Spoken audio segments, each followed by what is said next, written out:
The President of the United States reveals his toxic, putrid soul again in an unhinged rant about the murdered director, Rob Reiner. Today is Tuesday, December 16th, here in New York City, and this is the Mayday Morning Show. Are you ready for this? Are you ready for this? Are you ready for this? Are you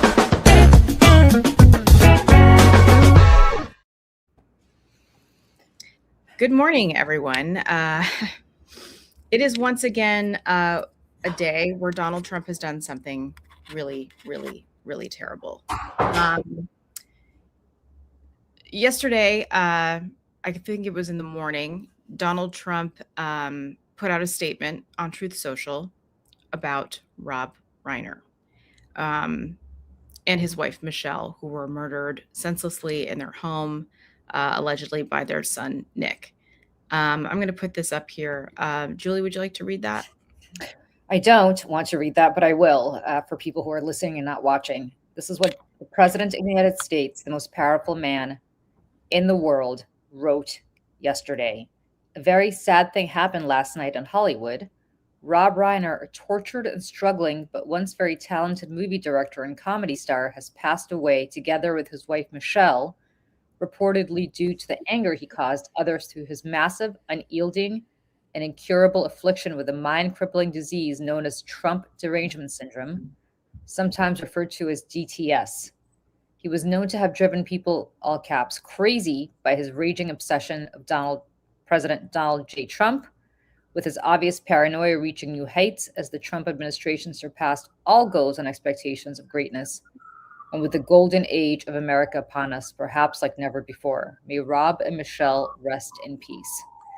I'm sorry to everybody who had to listen to that, but it is important, we think, for us to understand and not ignore what the president is like, what he is saying, who he is going after, his mental state as he's doing it, how this statement is a reflection on, as Michelle said, his putrid, corrupt soul. And it's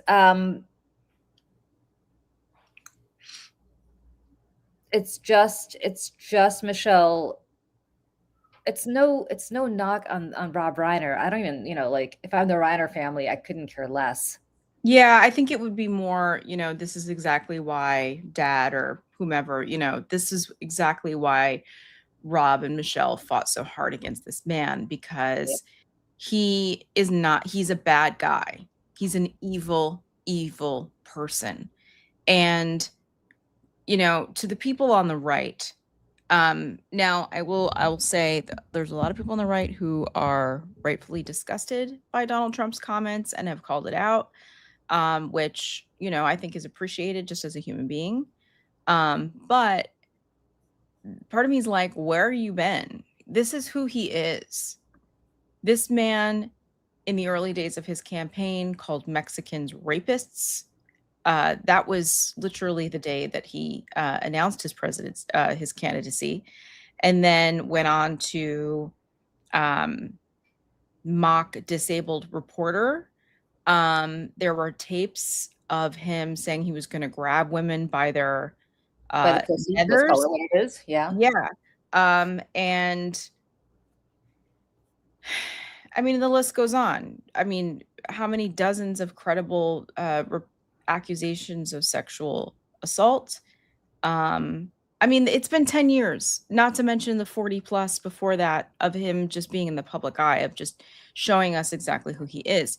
Now, I want to throw this tweet up by George Conway, our friend George Conway, because he quote tweeted it. Of course, the president's rapid response team, posted his original post, I guess proudly. But George Conway said, "This post is even more depraved and deranged than it first appears. One shouldn't parse Donald Trump's imbecilic gibberish too closely, but the timing of the post and the reference to the murders being, quote, due to the anger caused others through TDS, end quote, suggests strongly that Trump believed that one or more of his supporters had committed the murders and that they had perpetrated the atrocity justifiably. That That was the extra part of that. that I think is an excellent point. I will also say this, and we have to put this in context of what has happened in the last few months. And I don't think the media has, but I think it's really important that we here in the Mayday Morning Show talk about what happened. In September, Charlie Kirk was brutally murdered. Yes. We condemn that murder. That was unacceptable. In the wake of that murder in September, prominent MAGA figures called for Kirk's critics to lose their jobs, to be ostracized from society. And in this, they often got their way. And I'm going to just read some quotes, Michelle, because I think it's relevant. Transportation Secretary Sean Duffy of Real World Boston fame explicitly said that airline employees he believed were, quote, celebrating Kirk's death should be fired. And then Duffy himself celebrated the decision by American Airlines to ground pilots who he said were celebrating Kirk's death. This is what he said: "This behavior is disgusting and they should be fired." Now, Haya Reichik of the Libs of TikTok, right, circulated names and workplace information of people who made critical or insensitive remarks about Kirk's assassination. That resulted in employers firing, suspending, or investigating those individuals. Laura Loomer, Trump's favorite conspiracy theorist, who spends all of her time effectively being his hatchet woman in the administration, was instrumental in compiling the names of people who were critical of Kirk's views. And here's what she said, quote, "Prepare to have your whole future professional aspirations ruined if you are sick enough to celebrate his death." And then she targeted people who simply disagreed with how Kirk lived his life. Not that they were celebrating his death, it was also not acceptable to speak negatively about his hate, his misogyny, his racism. That was also unacceptable. There was an anonymous website set up called Expose Charlie's Murderers that listed dozens of names of regular Americans who were simply critical of Kirk. One of these people told Reuters, quote, their employer had been bombarded by phone calls with callers threatening not to let up until they were fired or disciplined. The person said they planned to avoid the office in the coming days. To be very, very clear, I don't condone the murder of Charlie Kirk, he added, but it didn't matter. The bullseye had been placed on his prospect, I think it's a man, maybe it's a woman, on this person's career prospects by the MAGA mob. And I want to just say one more thing and then I'll stop. At the time, a White House spokesperson said, and I quote, "President Trump and the entire administration will not hesitate to speak the truth. For years, radical leftists have slandered their political opponents as Nazis and fascists, inspiring left-wing violence. It must end." Now, Charlie Kirk was not killed by some left-wing loon, which is why you don't hear about his murderer anymore. Right. It's like Donald Trump's, attempted assassin was not a left-wing lunatic. He was more of the Donald Trump persuasion, who was mentally ill, lost his way, and did this terrible thing. And the thing that just gets me, Julie, is like, again, trying to compare the two things also. Rob Reiner was a man who lived his life from a place of love and acceptance and trying to make the world a better place. And giving joy to people, giving joy, my God, the joy that we all had watching this movie. A joyful man. And, again, I want to emphasize here, I'm not implying one deserved what happened and the other one didn't. That's not what I'm saying here. But like, trying for these people on the right, comparing Charlie Kirk to Rob Reiner, who is an artist and a filmmaker who spoke his mind in a way that was from a place of patriotism and the love of country and protecting people who were most vulnerable. And Charlie Kirk didn't do that. I mean, Charlie Kirk was a hateful, bigoted, misogynistic racist. Yep. And like, that's the truth. And, Mallory Hagan, who we work with over at Seneca Project, who is the National Press Secretary, she's a former Miss America. And in Alabama, where she's from, they put up a sign saying something like Mallory Hagan, something, I forget exactly what it was. But when she wrote on social media, that he was a bad guy in the days after he was assassinated, there was a mob that came for her, trying to get her all kinds of punished and this and that. I mean, and I think they ended up taking the sign down. Like there was a petition or something to the local The sign, government. you're talking about the sign celebrating that she was Miss America. Yeah, there was a sign that was like Mallory Hagan, Miss America, blah, blah, blah, blah, blah. And like this little town like took it down. And it was just, and she didn't waver, which No, to her Mallory's credit, badass. Mallory's this is why I love Mallory. To her credit, she did not waver. But again, like so quickly everyone forgets. And I want to throw this up here too. Marjorie Taylor Greene tweeted yesterday from her official government account, by the way. Rob Reiner and his wife were tragically killed at the hands of their own son, who reportedly had drug addiction and other issues. And their remaining children are left in serious mourning and heartbreak. This is a family tragedy, not about politics or political enemies. Many families deal with a family member with drug addiction and mental health issues. It's incredibly difficult and should be met with empathy, especially when it ends in murder. And she accompanied that by a screenshot of Donald Trump's original post. I mean, you know what? We don't have to even analyze this. We don't have to even analyze his words because he's so gross. Oh, he's so gross. Yeah. And then he doubled down in the Oval Office. He doubled down because he was asked about this. So he posted the thing, and then he was in the Oval Office doing something, I don't know, something with Pete Hegseth. And here is what he had to say. Mr. President, a number of Republicans have denounced your statement on Truth Social after the murder of Rob Reiner. Do you stand by that post? Well, I wasn't a fan of his at all. He was a deranged person as far as Trump is concerned. He said he knew it was false. In fact, it's the exact opposite, that I was a friend of Russia, controlled by Russia. It was the Russia hoax. He was one of the people behind it.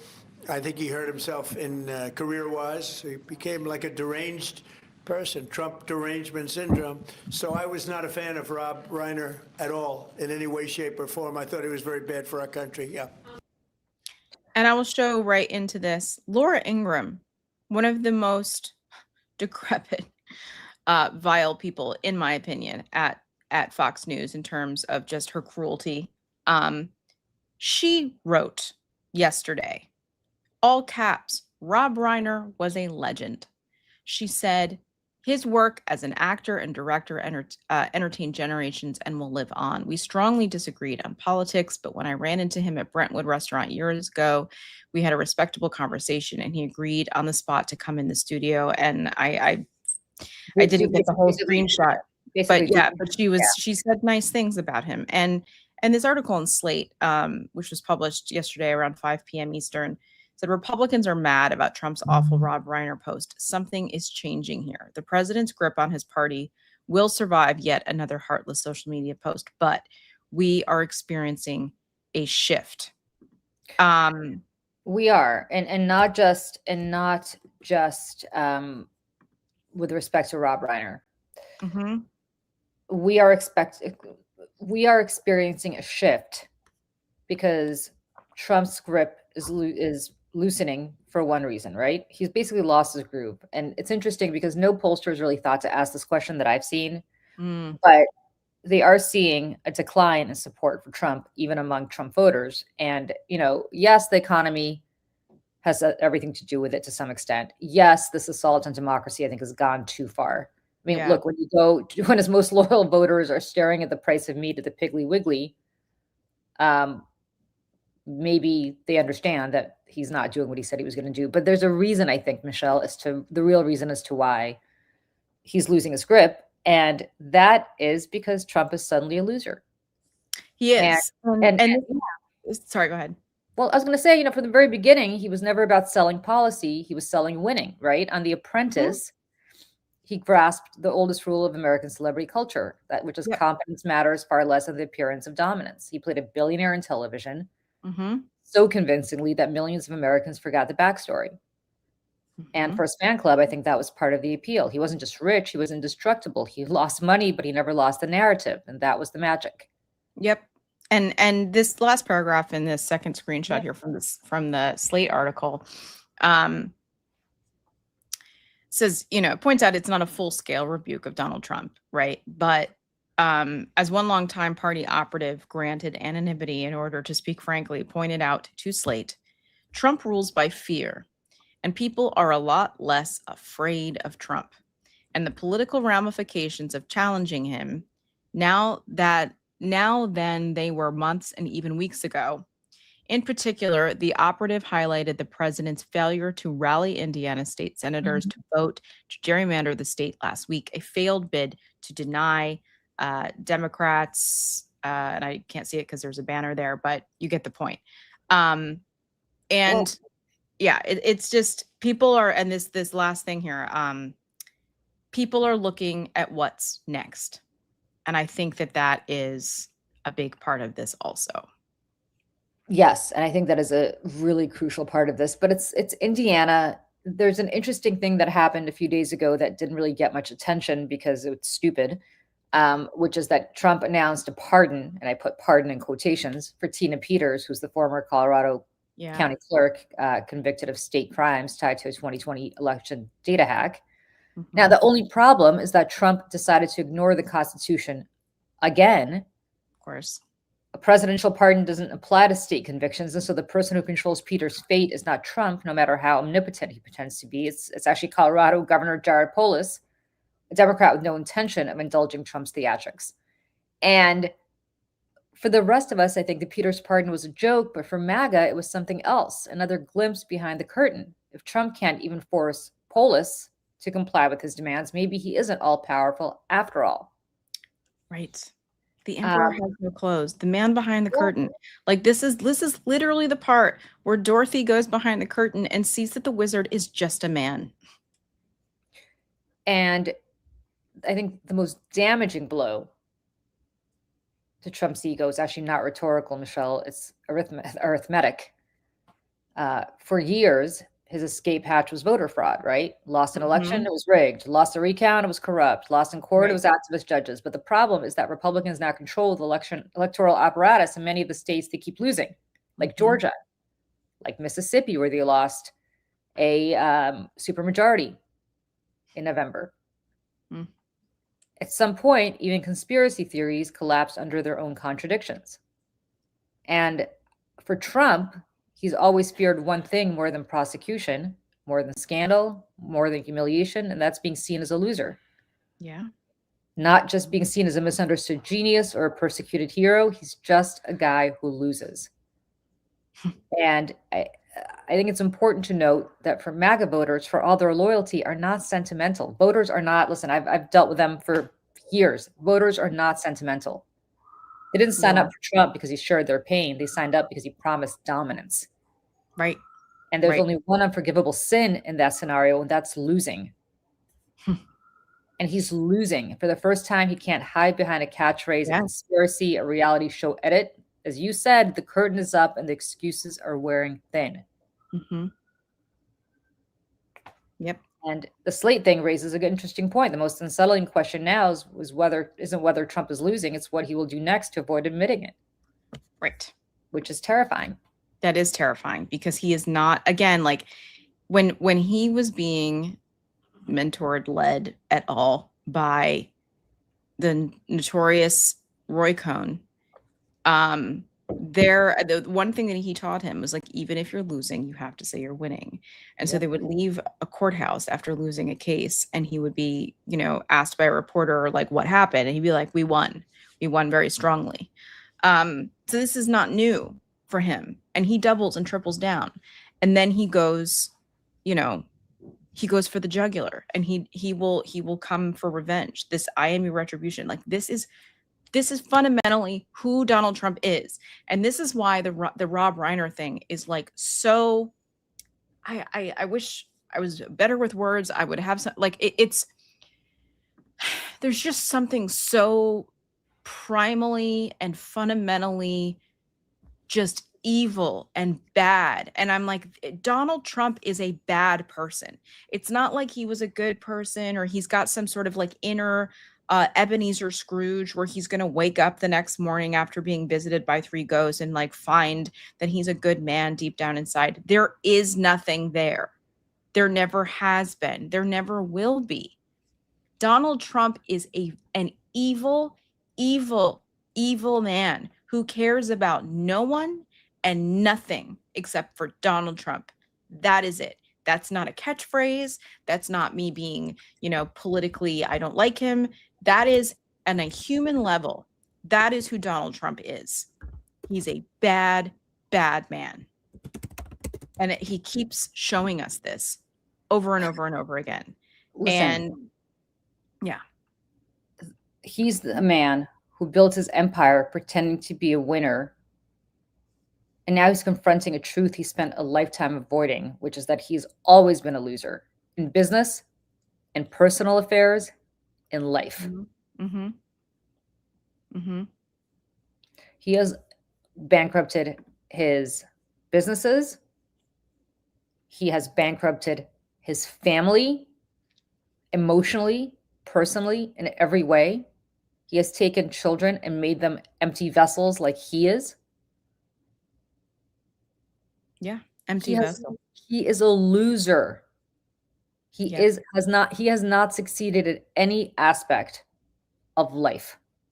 He became president because we are a sick society that is addicted to glitter, and we are addicted to gild, Mm-hmm.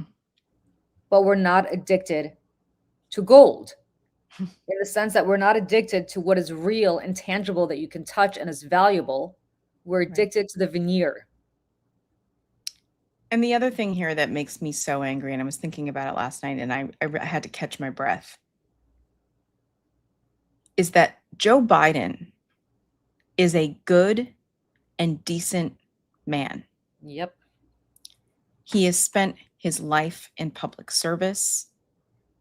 After his wife and daughter were killed tragically in a car accident around this time, it was right before Christmas. He raised his two sons. He took the Amtrak back and forth to the Senate every single day so that he could put his boys to bed at night.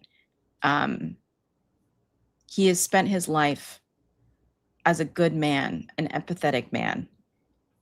And the way that the press and the political establishment went for his neck over and over and over, tearing him down, trying to destroy his character, going after his son, who was clearly troubled. The United States had a good and decent man in the White House doing a good job. And there are people like Jake Tapper who spent a whole lot of time going after Joe Biden's mental acuity and physical well-being, which if you've seen Joe Biden, he was at the Eagles game the other day. I don't know. I mean, yes, he's old, but he looks all right to me. They went after this man and they still go after this man. And Donald Trump is obsessed with going after this man. Every time he can, he knocks Joe Biden. But Joe Biden's a good man.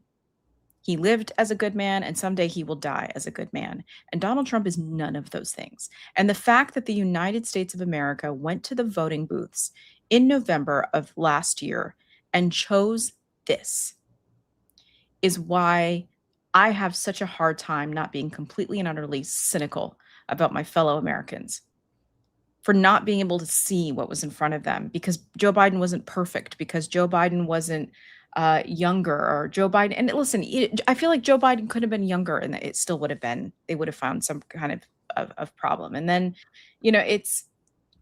and things, the chips fall where they did, but it just makes me so angry. It makes me so angry. I got to remember, and then we have to move on from Trump because from this particular thing, because it's just, he's toxic. I don't want him to take up all of our morning here. Yeah. And I want to pay a little bit of a tribute to Rob Reiner, which I know we have things teed up to do that. I will say this.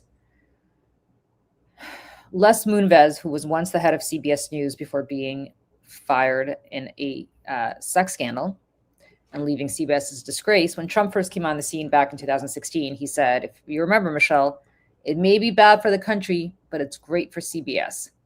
Mhm. Well, we saw on Saturday how great Donald Trump has been for CBS when they aired a propaganda video Mhm. of all of this. Yeah. And of Charlie Kirk's murder and of Charlie Kirk's widow, excuse me, and basically sat there and nodded along and agreed to her propaganda on CBS on their airwaves. Yep. CNN, where Jake Tapper works, is probably going to be sold off to somebody who is a Trumper, because that's the only way that it's going to be able to be sold off. It is Trump's priority to destroy CNN. I don't know where Jake Tapper lands. Probably he'll be okay because he's been sucking up to Trump so much. Yeah. Maybe, but again, like, but But it's good for you, Jake Tapper. Like, are you happy with how things are going? But I don't know, because Donald Trump again is one of those people who, like, you can't suck up to Donald Trump. Like, you can, but you can't, because if you have any history of being even remotely critical of him, you can't have it both ways. You either have to have been 100% critical of him, and like he almost kind of respects that in a way. He hates it, but he kind of respects it. The people who waffle never get what they want in the end. They always get screwed. They always get screwed by Donald Trump. It's like the networks and the universities and everybody, like, there is no bending to Donald Trump. You can do it, and it might work out for like a second, but then he will come for you eventually. You will lose what you wanted. I mean, it's not to be trusted. And you know, Yeah. there's a few other clips here that I wanted to throw up here. Sure. Because Donald Trump, again, first of all, he was asked about the midterms yesterday. So in this thing in the Oval Office, he's asked about the midterms. He's asked about a bunch of things. And again, fundamentally at the root of everything he says is evilness. He is evil. He's not a good person. He's a bad person. So this is the first thing he says about the midterms. The Democrats won Miami, where you won the election 1 year ago. Do you think it's because of the Hispanic media like Telemundo that are publishing fake news about the ICE operations? How do you plan to win back those votes for midterms? Yeah, well, I won that whole election, and you know, it's interesting. When I'm not running, we don't do as well, and I'm going to try and get that. So first of all, the reporter that asked the question in the White House press pool says, there's a Democrat who won in Miami. Do you blame networks like Telemundo who report fake news? This is I mean, objection leading. Like, do you know what I'm saying? Like, it's this is Yeah. what's always going on. And then he is asked about or he goes on a whole thing about Venezuela, whatever, and then he declares fentanyl to, again, this is Iraq Part 2, everybody. He declares fentanyl to be a weapon of mass destruction. With this historic executive order I will sign today, we're formally classifying fentanyl as a weapon of mass destruction, which is what it is. No bomb does what this is doing. 200 to 300,000 people die every year that we know of. So we're formally classifying fentanyl as a weapon of mass destruction. Okay. I mean, there Okay. it is. You know what? Fine. Fentanyl is indeed a weapon of mass destruction. Let's take that at its face value. He is right. The fentanyl destroys lives. Fentanyl is dangerous. Fentanyl kills people. Fentanyl has killed more people than, many wars. He is right about all of it. However, where does fentanyl come from, Michelle? Well, China via Mexico. Not Venezuela. Not Venezuela.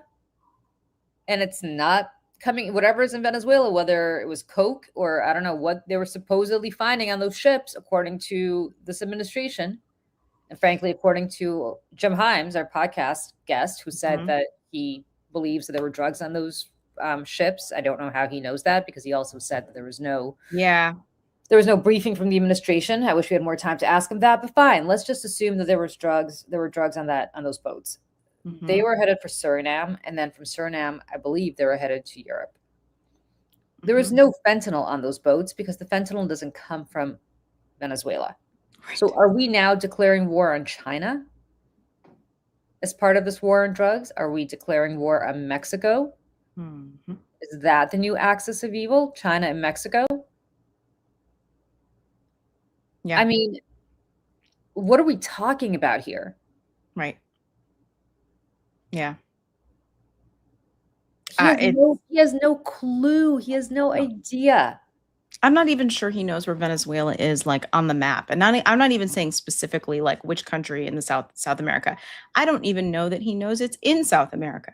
He might think it's in the middle of the ocean. He has no idea. He has no clue, and, he has no curiosity to even know. He doesn't care. Why would he care? He doesn't need to care. He's like, "Ugh," and, I just kinda wanna go through what he this situation in the Oval Office yesterday because again, it just shows us where we are. It shows us where we are. He's asked about the shooter, Brown University, um, and of course he's Kash Patel. Not his fault. Not his Why fault. it's been so difficult for the FBI to identify who the shooter is? Well, it's always difficult. So far, we've done a very good job of doing it with Charlie, with the various times this has happened. They've done it in pretty much record time. But you really have to ask the school a little bit more about that because this was a school problem. They had their own. Yeah, Was it a school problem in Utah when Charlie Kirk got killed? Just out of Correct. curiosity. correct. I mean, they deployed And everybody there, Mhm. but because it's Brown and it's a liberal Ivy League school, Mhm.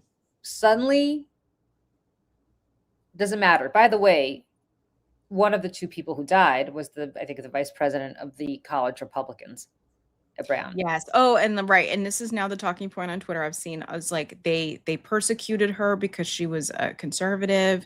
They went after her because she's a conservative. I'm like, I don't know that that's what Weekend the happened killer, here.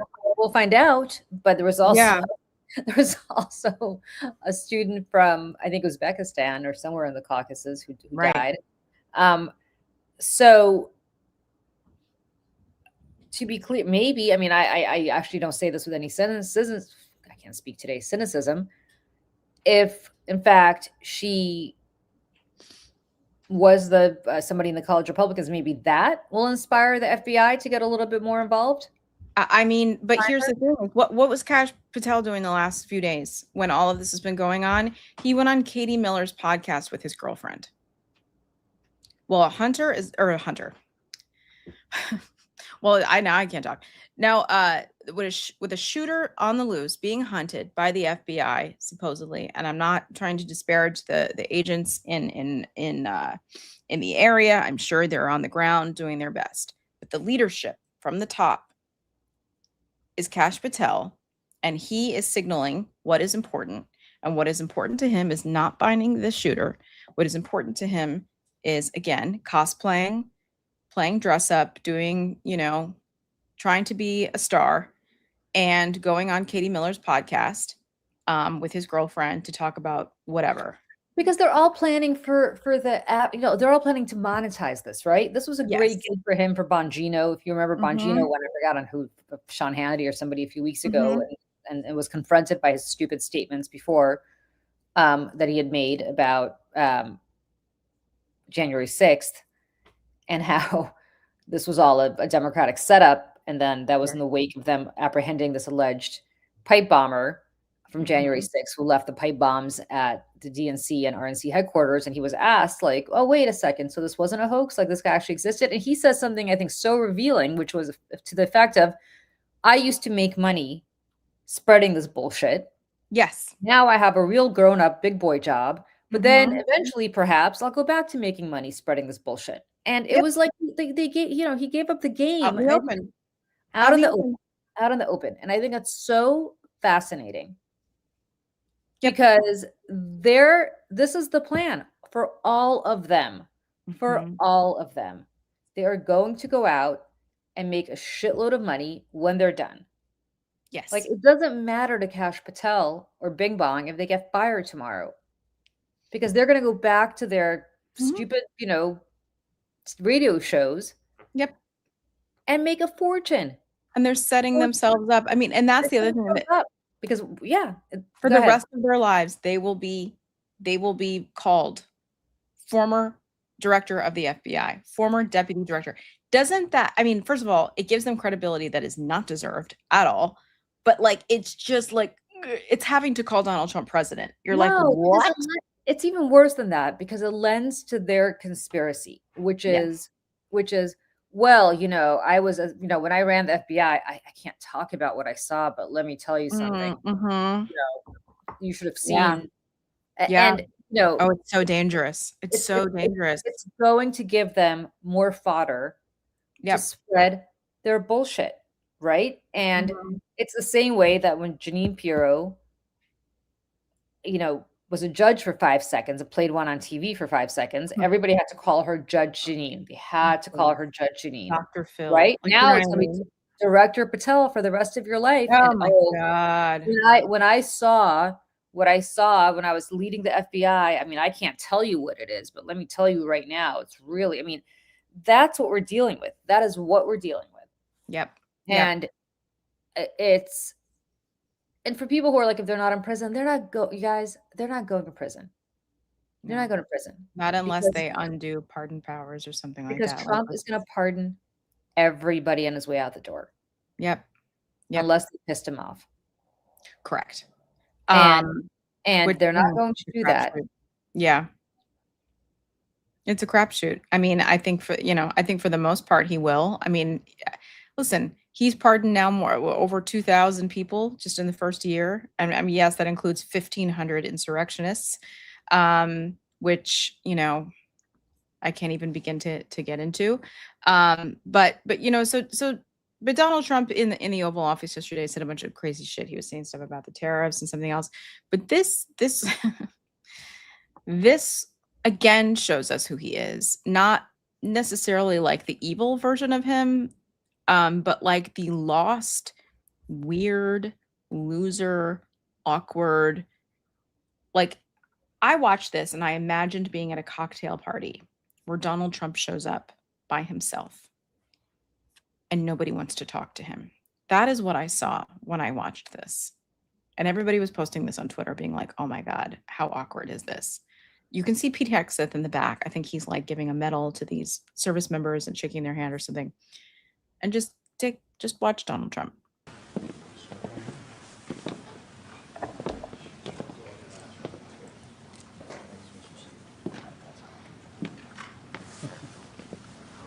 Nice medal. It's not bad.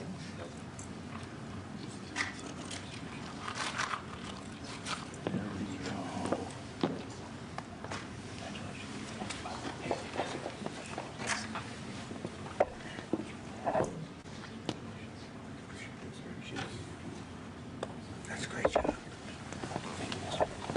That's great. Thank you.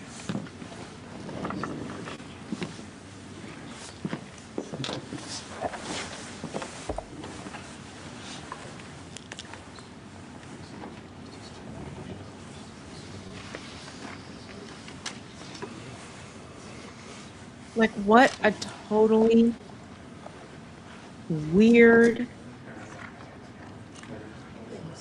Great job.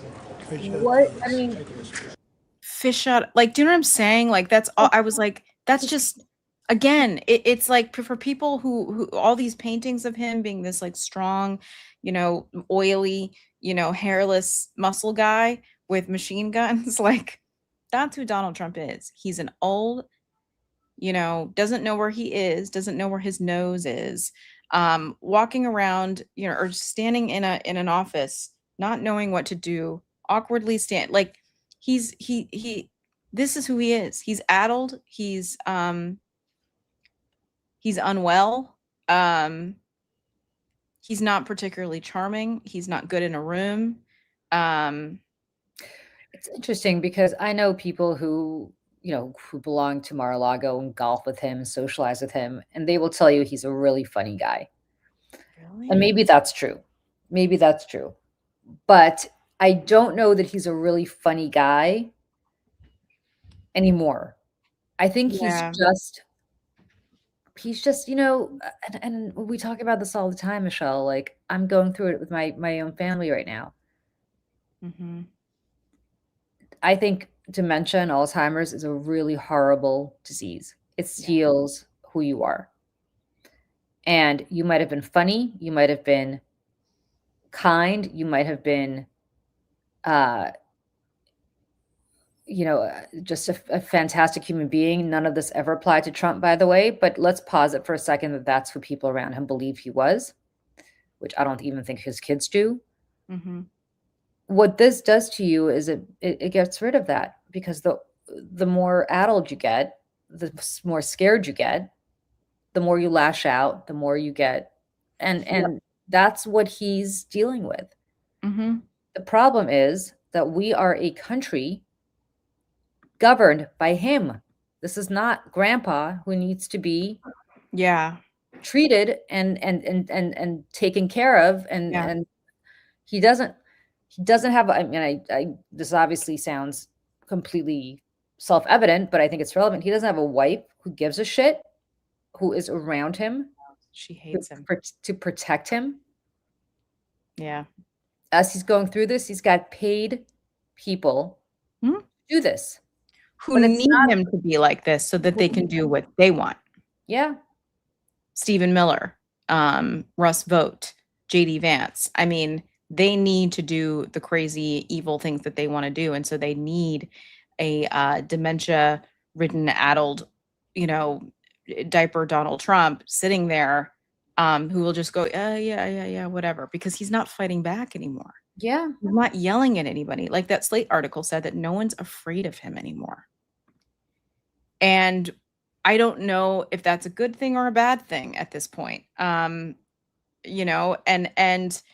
meanwhile, and this is something I think also we can't let up on. And the other part of the thumbnail that I put on this episode was Trump and Epstein, because the clock is running out on the Epstein files, and they are scheduled to be released, or whatever version of them, this Friday. Here is a tweet about this. Epstein files are scheduled to be released on Friday per the Epstein Files Transparency Act. And this reporter said, if you had to bet on which day the Trump administration will choose to start a ground invasion in Venezuela, Friday would be a safe bet. And he was asked about the Epstein files. I believe this was yesterday or the day before.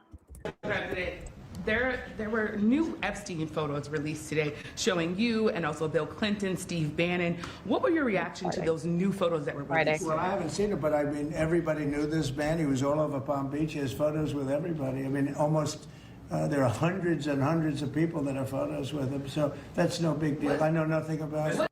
It's no big deal. I know nothing about this. We all saw the photos, and maybe we can do a separate thing about the photographs, which are disturbing in ways that I cannot describe. But there is a cover-up going on. I just want to play this clip yesterday. This is from yesterday, I believe.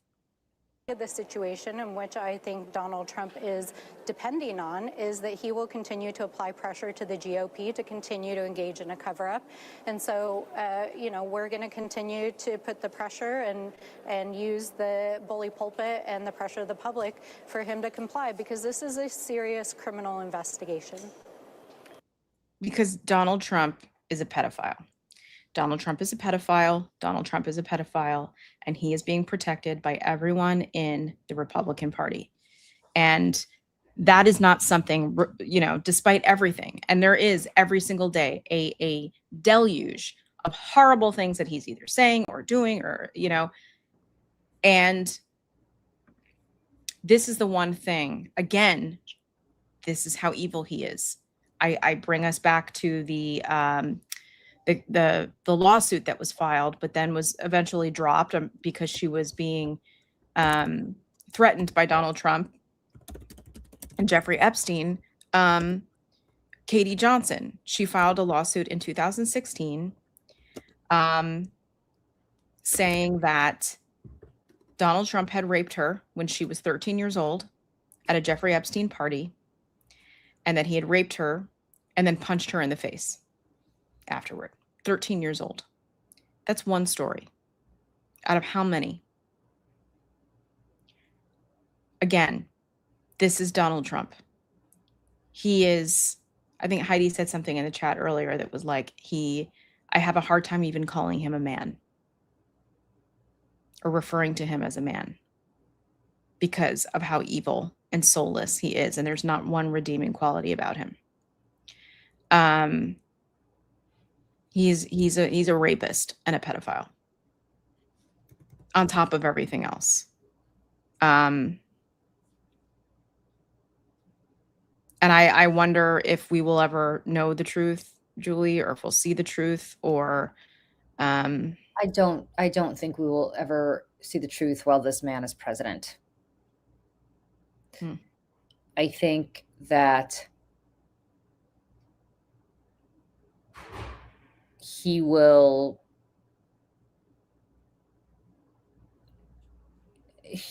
I think he will see the truth. I think we will see the truth when he's dead. yeah. And some historians eventually get access to the entire file if it hasn't been destroyed, which I believe it probably has been. I don't think these people care about tampering with evidence because I think they're going to get pardons. And that is something that the framers never contemplated. That is something that John Roberts apparently doesn't care about because he should have contemplated this when he decided to give Donald Trump complete and full immunity as president. Yeah. But he is going to go. I mean, what is to prevent them from destroying files? Nothing. And the only question I have is there were 1,000 FBI agents going through these files in the Southern District of New York, trying to find any reference to Trump to flag for either Patel or Bondi or whoever they were trying to flag it for. I hope that at least one or two of them were patriots and risk their own career to keep the evidence safe somewhere. Yeah, lock it up in a box, and I one can hope there's an Alex Butterfield among the FBI agents somewhere.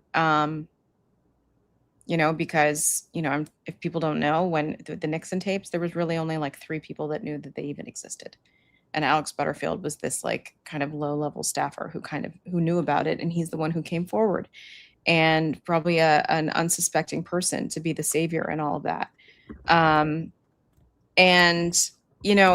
It's just, and this is again the cracks in MAGA,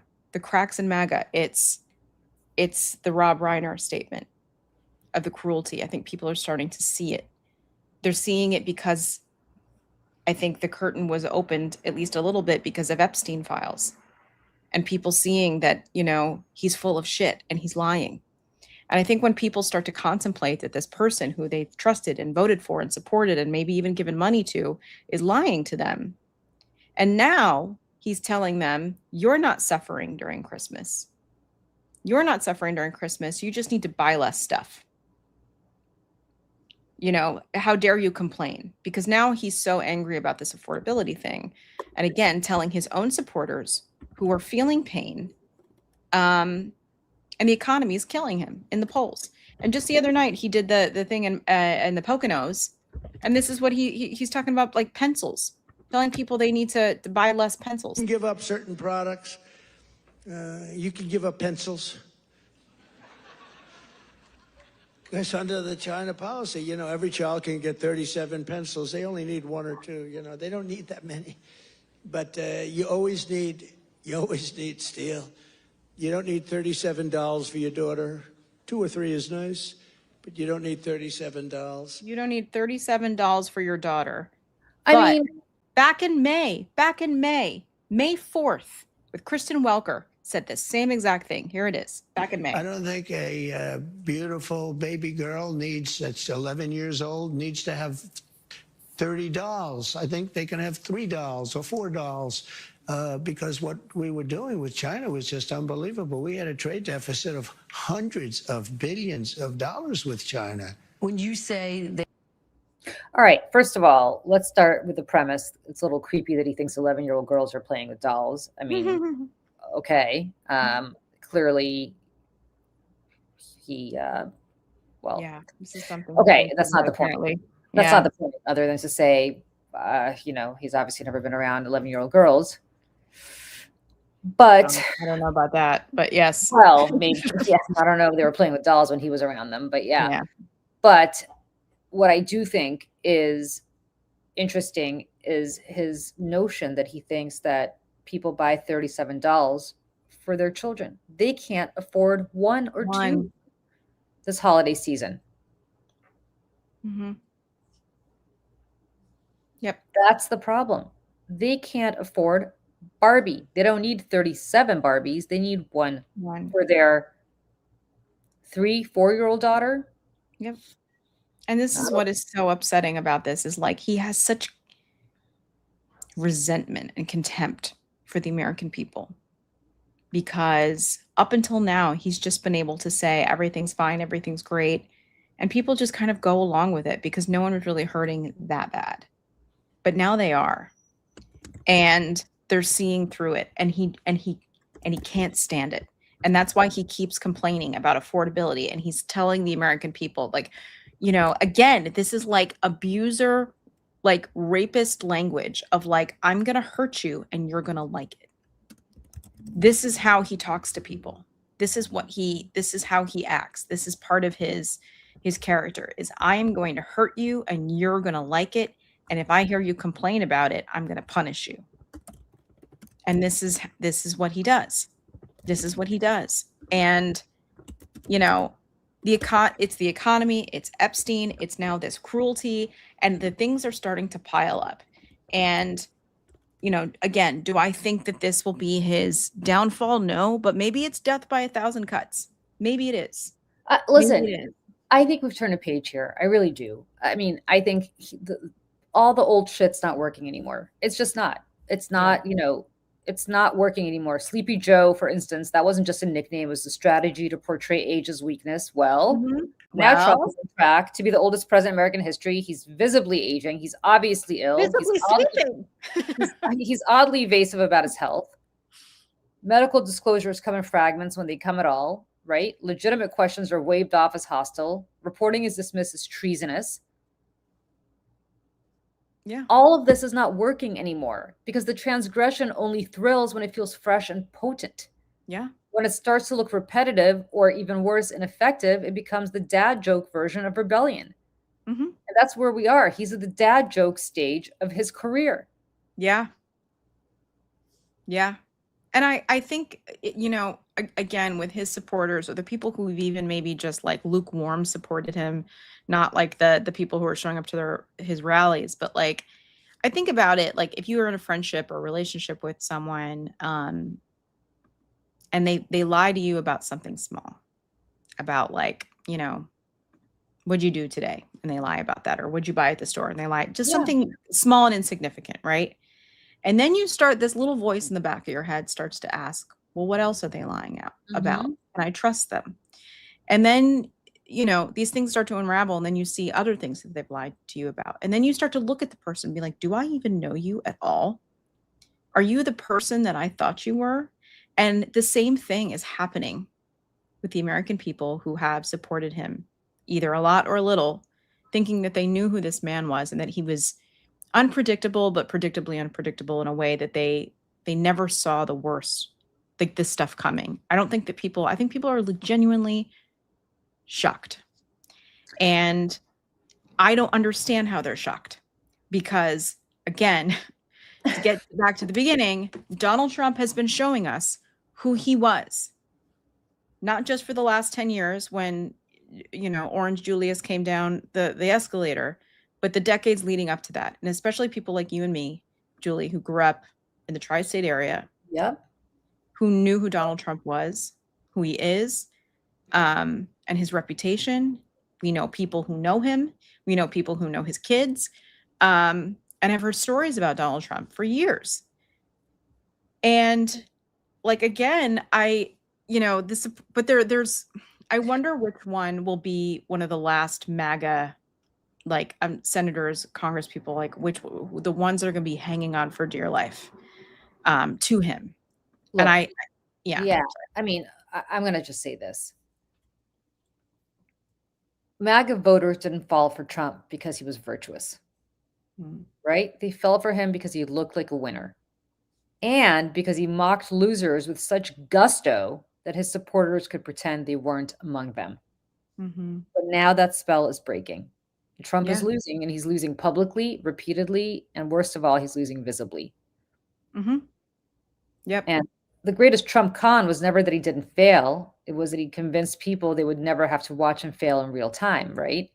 Yeah. Didn't matter. As you talked about Roy Cohn, but court records, creditors, newspapers documented his collapse for decades. We lived it. In casinos, for God's sakes. We lived it.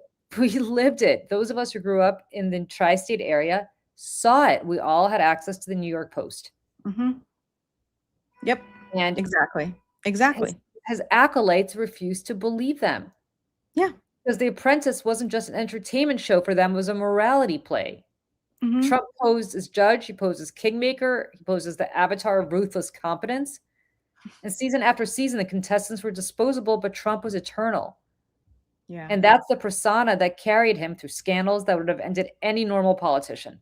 Oh, yeah. Like in an instant. Yeah. And still do if you're like a Democrat or something, honestly. Sure.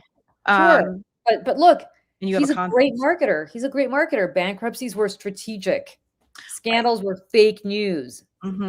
Electoral losses were proof of a rigged system. And his base respected one thing above all, which is that he always seemed to land on his feet. And now he's not. And now he's just a loser. He is a loser. Because he keeps losing. And he's losing his mind in real time. And he's lying about that. And you can see that right here. Right. Because and that's why these people can't even find makeup to match his goddamn skin tone. I mean, well, because, you know, at least I know about his face. He's the one who insists on doing his face makeup. Like, he won't let anyone do this. And I'm sure that he feels this way too, because A, he doesn't want people to see it. And because he'll have to be vulnerable for a couple minutes for someone to actually put it on his hand, and he can't be vulnerable. And so he's probably like having someone bring me some makeup, and he's going through and doing this and doing it himself. And that's why when he sits at the desk now, he sits with his hand over his other hand like this, and he really does not move it. He holds on for dear life. And, you know, again, I look around at the Republicans around him, like they're making excuses for him, saying he's wonderful, saying he's great. And, you know, I don't know if you saw this video of Lindsey Graham. Hold on, I actually just had it here. Lindsey Graham is, again, one of those people on the Republican side who so vocally opposed Donald Trump in the beginning, and then, you know, released his parasitic claws from John McCain and morphed himself into Donald Trump's avatar. And anyways, he was on TV the other day and he said this about Joe Biden, speaking of Joe Biden being a good man and a good president and all the things. Obama and Biden have a lot to do with this. I blame the terrorist, but Obama allowed ISIS. And just for anybody listening, he's blaming Obama and Biden, by the way, for the shooting in Australia. This is what he's doing. This is the connecting the dots that Lady Graham is trying to do. To come about when he withdrew from Iraq. Trump destroyed the caliphate, killed Soleimani, and got out of the Iran nuclear deal. And the dumbass Biden, the biggest dumbass on the planet, withdrew from Afghanistan, obliterated our borders, and rejoined the Iran nuclear agreement, making the Ayatollah flush with cash. And you're wondering what we're dealing with. Trump had him in a box. He killed Soleimani, the chief architect of terrorism in Iran. He destroyed the caliphate. He had him in a box. We had the Abraham Accords where people were recognizing Israel, and dumbass Biden comes along and tears it all up. And now we're fighting these bastards again. So, and I play that because I want people to remember again how disingenuous these people are, because this is also Lindsey Graham. can admire Joe Biden as a person, then it's probably you got a problem. You need to do some self-evaluation, because what's not to like? Here's what I can tell you, that life can change just like that. Don't take it for granted. Don't take relationships for granted. I called him after Bo died, and he basically said, well, Bo was my soul. We talked for a long time. He came to my ceremony and said some of the most incredibly heartfelt things that anybody could ever say to me. And he's the nicest person I think I've ever met in politics. Is that right? He is as good a man as God ever created. And we don't agree on much. But I think he's been dealt a really gut blow. I think he focuses on what he's got to do, not what he lost. His heart's been ripped out, but he's going to make sure that the other members of his family is well taken care of. And he started talking about his grandkids. More worried about them than anything. We just talked about the future. Yeah.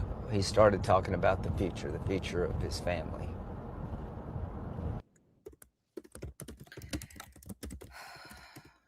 And that's these you know what? people- Let me tell you a story. Please. This is not a Timu Gum story. I was at the White House in 2020 because Lindsey Graham, who I will always be grateful for, was the impetus and the driving force behind the Ending Forced Arbitration for Sexual Assault and Sexual Harassment Act, and also the Speak Out Act, the two laws that my nonprofit passed, which will truly help change workplace culture in this country. So I want to give Lindsey Graham all of the credit for that. If it were not for him, those laws would not have passed. Just to show what happens behind the scenes when the cameras are off. He was a mensch. I don't know how else to say it. He was just wonderful when it comes to that. But I was You're at the not White the only person who's told me that stuff. I know people who've Yeah. done other work kind of and said that they could always count on Lindsey Graham, which was extremely shocking to me. Incredibly influential in the Senate, listened to by his colleagues, got this over the finish line along with Kirsten Gillibrand. They worked very closely together on these two laws. And I will, as I said, I think there should be a monument to Lindsey Graham's assiduousness in getting those two laws passed. And those laws are very important. But I was at the White House for the signing of the first one back in 2020. Mm. And Lindsey Graham was there, as were, no, I'm sorry, not 2020. Biden was president. What am I talking about? It was 2022. And when Lindsey That's Graham the was picture where Gretchen's in the front. We put that in the American Right, that was Girl, the American Girl. right? Yeah. exactly at that ceremony. You're absolutely right. Gretchen spoke, and Lindsey Graham was sitting in the front row. And then after the signing, everybody comes up for a picture with Biden. Lindsey Graham would not. Lindsey Graham would not, because it was obvious that Lindsey Graham did not want to be in a picture with Joe Biden, not because he did not like Joe Biden, not because he and Joe Biden weren't kind of riffing at each other from when Joe Biden was on stage, but because the cameras were there and the press was there, and he did not want, I assume he did not want Donald Trump to see it. And I think that's sad. I think it's sad for Lindsey Graham. I think it's sad that Lindsey Graham is so suspect in his own state that he needs Trump to pull him over the finish line. I think at some point, Lindsey Graham probably justifies this as the price of admission to have to pass legislation that he considers to be important, like the legislation I just talked about, that only he can get this done, and that if he's not in the Senate anymore, it won't get done. And the only way that he can remain in the Senate is to be in Trump's good graces. And he's probably not wrong about that calculus. And he's also not wrong that he has an incredibly powerful perch in the Senate. Mm-hmm. Although nobody is irreplaceable, but I understand I understand the calculus, right? Having said that, the abasement of having to do what he does on a daily basis, and the rot in his own soul, I'm sure, the toll that this takes, of having to do something that I know, I can only imagine he just does not want to do. And it doesn't come across as genuine, which is why nobody buys it in South Carolina, which is why he gets booed whenever Trump and he are together somewhere, which is why Trump has to say, don't boo. When we need Lindsey at the end, he's always there for us. Which is true.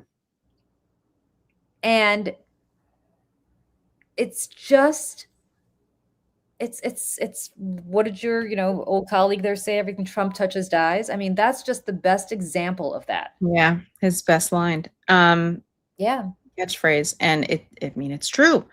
And I mean, again, somebody, not to psychoanalyze Lindsey Graham here, but this is a man who is rumored to be not a straight man and is not out and probably never will be, never has been.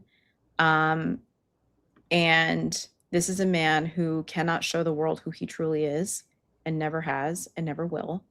And so I think that also there's no moral compass or anything to how he shapeshifts as a human being, because why would that matter? Because the deepest, darkest part of him is not out in the open to be lived and to be seen or celebrated or accepted. And so what does it matter? He can just always change who he is and play a different part and suck up to a different man. Yeah. In a powerful place. Yeah. And it's very, very sad. And, he'll never, he's like a single man who lives at home with his mother. That's the thing about Lindsey Graham that people don't necessarily talk about enough. Listen, if it weren't so destructive and awful, it would be sad. But he uses this position to hurt people in the LGBTQ community. He sits in this position to hurt women. Maybe not when it comes to legislation about protections in the workplace, but when it comes to abortion rights and reproductive rights and bodily autonomy and things like that. Sure. Of course. He uses his position to hurt people. And Lindsey Graham will be a figure, I think, that is written again, like this is a man who has completely changed who he was again for Donald Trump. To what means? The means I think is what I said. The means are that he gets to stay in the Senate. And I think what's so interesting about all of these senators and members of Congress is that they cannot fathom and envision a life outside the Senate. Right. There was an interesting article that the New York Times ran with 3 senators, 2 of whom are gone and one of whom is about to leave. So Tina Smith of Minnesota, who's about to leave, Joe Manchin, who's gone, and Jeff Flake, a Republican of Arizona, who obviously was pushed out by Trump in 2018 and didn't run again because he stood up to Trump. And what's fascinating about not so much a senator from Minnesota, but what's so interesting about the 2 who are now gone is how much it kind of sounds to me like they, on the one hand, are trashing the institution, on the other hand, desperately miss it. Oh yeah, it's their identity. And the reality is, my friends, there is a life outside of politics that is just fine. Trust me. And now honestly is probably better.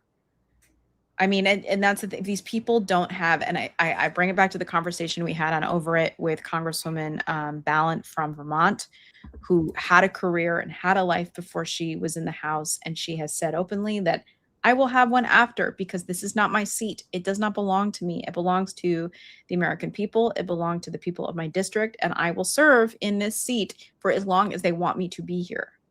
But, I wish more people thought that way. I really do. And it's not about them, that it's about the people that they serve. Yep. All right. So one last thing before we go. There's a couple congratulations in order. And I say this. We're happy for everybody who's found love. We're happy for everybody who's found love. Congratulations. They found love in a hopeless place. Marjorie Taylor Greene announced on Twitter that she is engaged to Brian Glenn, who is the guy who asked Zelensky why he's not wearing a suit. And also Don Jr. made an announcement also. Not often that I'm at a loss for words, because we usually do the ranting and raving really well, but this is a little different. But I just want to wish all of you guys an incredible holiday season, a Merry Christmas, a very Happy New Year. And to thank Bettina for that one word, yes. It's almost, you know, when you go down there and it's like you're going to go and you're trying to ask and you're not sure what the answer is going to be, it's always a little bit rough. But she said yes, so that's a big win for the end of the year. Would you like to say something, Bettina? I can't. It's just, it's too much. And also you know that what? was fast. Congratulations, Donald Trump Jr. I think it's an upgrade from the last model, and Well, yeah.